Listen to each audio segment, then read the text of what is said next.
Retirement is going to fail you, unfortunately. The numbers for poverty amongst elder people have never been so high, and they are rising by the day. We have to take the responsibility for our finances in our own hands, so that we can support elderly people around us and later down the road ourselves. And how to do it, and especially how to not sabotage ourselves during that process, is explained in this gem, The Psychology of Money. A lot of very intelligent people are recommending this book very highly. So I read it, I paraphrased every single chapter for you. It's been a lot of work, so if you guys would support this video by giving it a thumbs up, subscribe, or writing a comment, that would really help. Okay, chapter number 1. There are no good or bad decisions about money, because everything is highly perceptual. It depends on where you grew up, at what time in history, what your cultural or socio-economic background is. So for example, you were born in 1950 and invested in stocks. That was a very bad decision. But when you were born in 1970 and you invested in stocks, it was a very good decision. Chapter number 2. Nothing is ever as good or bad as it seems. There are forces at play defining all our lives. Control is an illusion, and luck and karma play a huge role as well, even if we don't like to hear it. For example, let's look at Bill Gates. He was at the first high school in America that had a computer. You could call it luck, but essentially there are 2 points of orientation when it comes to investing, and the luck, skill and risk connected with it. Rule number 1, watch out who you admire and praise, and watch out who you despise and would never copy. And rule number 2, focus less on individuals like Bill Gates and focus more on broad patterns. Next we have chapter number 3, enough is enough. When you compare yourself with richer people, it will never end. You will feel poor and probably will make stupid decisions to achieve something you don't really need. So don't risk your life for nothing. Chapter number 4. Exponential growth is something the human brain cannot really grasp. What does that mean? It means that a solid investment turns into a spectacular investment after a long time. Let's look at Warren Buffett, for example. He made $84 billion from his $85 billion after the age of 65. So how is that possible? He just left his stocks untouched for 40 plus years. The strongest law in the universe is the law of continuity. Chapter number 5. It's one thing to get rich and a completely other thing to stay rich. You don't have to invest perfectly or super smart, but it's way more important that you do not sabotage yourself constantly and your process. That means don't live so much above your needs. And paranoia can be helpful sometimes, because they can keep you alert. One of the biggest ego traps you can fall into is when you made a great investment and then think you're a genius. That will 100% backfire. Warren Buffett never panicked and sold his stocks. Patience is key here. So how to not sabotage your process? There are 3 rules to follow. Number 1, be financially indestructible until the exponential growth of your stocks explodes. Rule number 2, have money in different sources. Cash, real estate, businesses, stocks, ETFs, crypto, whatever. And rule number 3, plan that your plan will not work out for 100%. Be aware of that. We have to live with insecurity of the unknown and with regular crises. So don't take crazy risks, be smart and safe in daily life. Be optimistic towards your future, but be aware there will be landmines on the way. Chapter number 6. You can be wrong most of the time and still get wealthy. The author tells the story of Heinz Berggruen. He was an investor in paintings. He bought countless paintings over his life, and 99% of them were worth absolutely nothing. But 1% were Picasso, Braque, Klee, you name it. The reality is this: half the companies on the stock market go broke.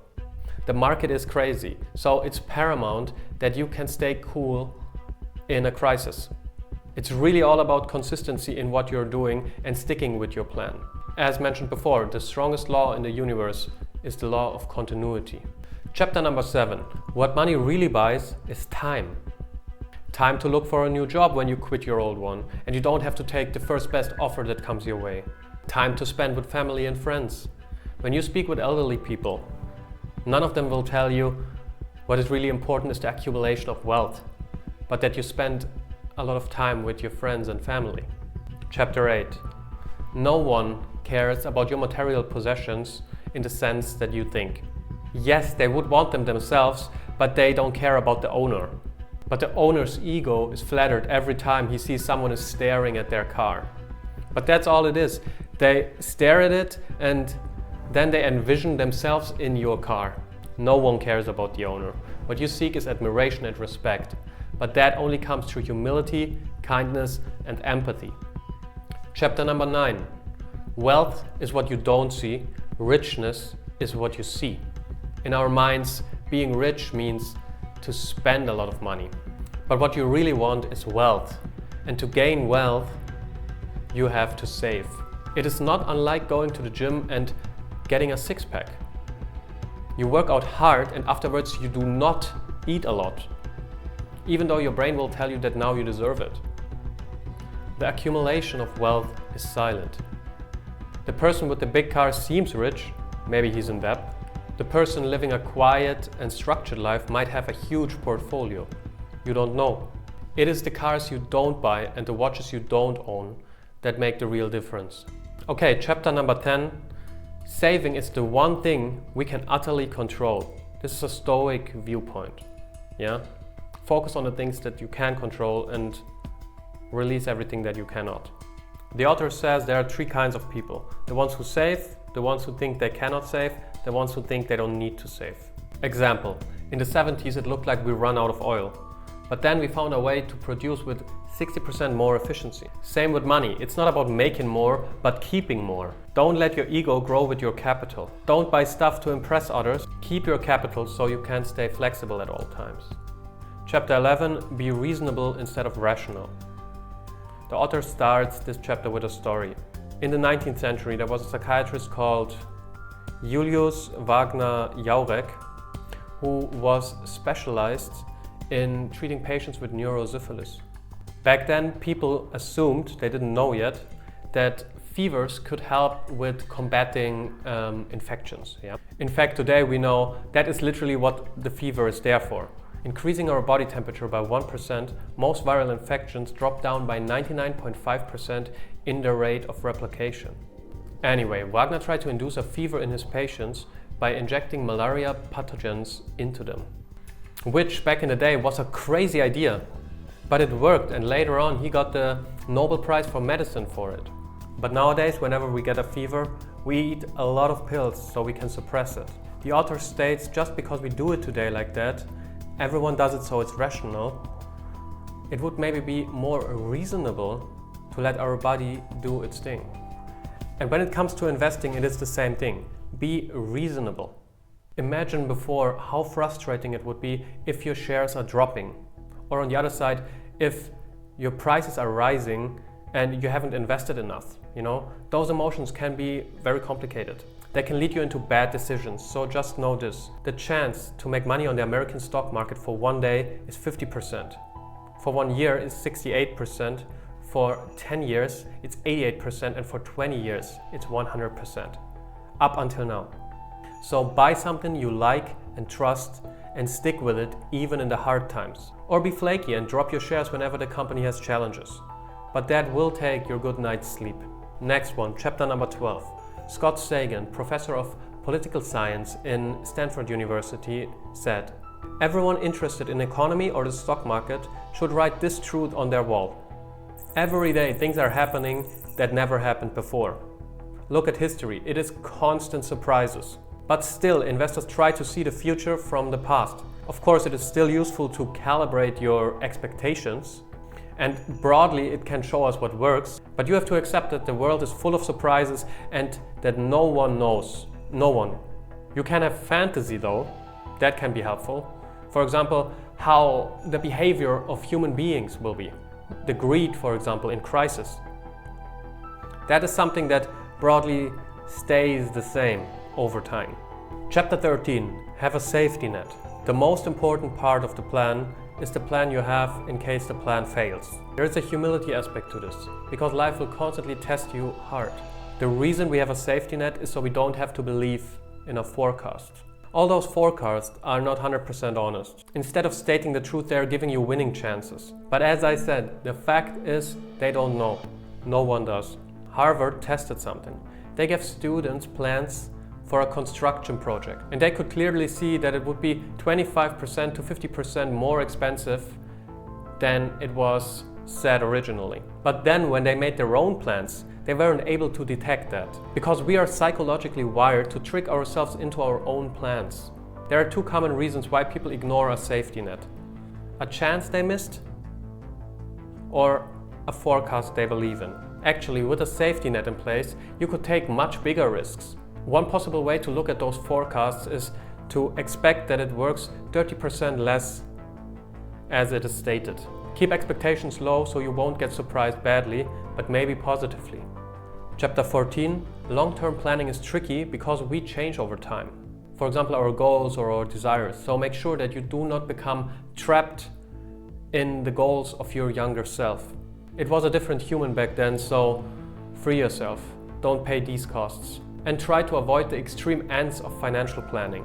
Meaning, don't be a workaholic or a little earner, little spender mentality. Always save a bit, have an appropriate amount of leisure time, no long hourly drives to work and back, and enough time with friends and family. Chapter 15. The gods of money are not looking positively on people who are not willing to pay the price. The author states it's wiser to buy stocks and sit on them instead of trying to sell them before the next crash and then buy before the boom. The latter ones usually pay double the price instead of avoiding it. Sometimes your stocks, they are dropping in the price, and that's a necessary price to pay. So pay it. It's part of the game. That mindset will help you to get through a recession until the trend goes up again. And just know, the price of the stock market is fair. Eventually it will pay off. But you might not succeed directly, and that is like the entry ticket. That's the price, and we have to pay it. Chapter 16. Don't compare yourself to someone who's playing a completely different game than you. Your assets do not have irrational price tags attached to them. For example, the subprime bubble in 2008, where the housing market crashed. Within a few years, the same apartment gets sold and resold 5 times and increased its value by 5 times.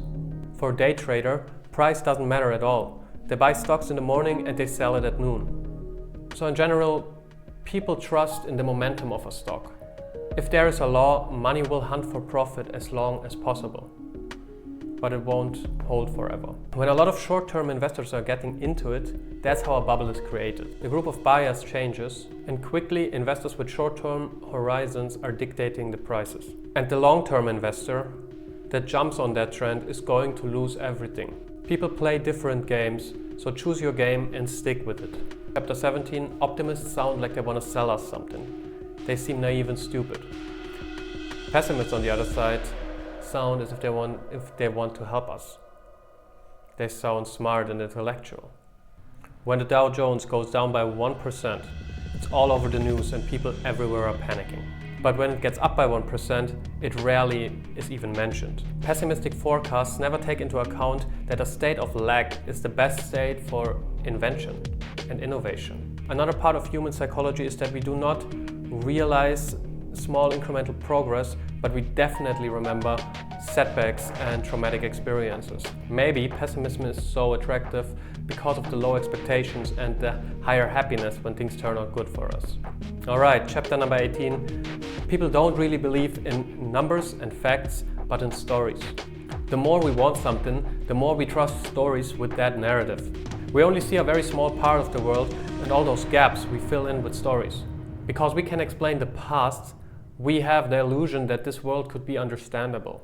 Or in another way, it gives us the illusion of control, but there isn't any.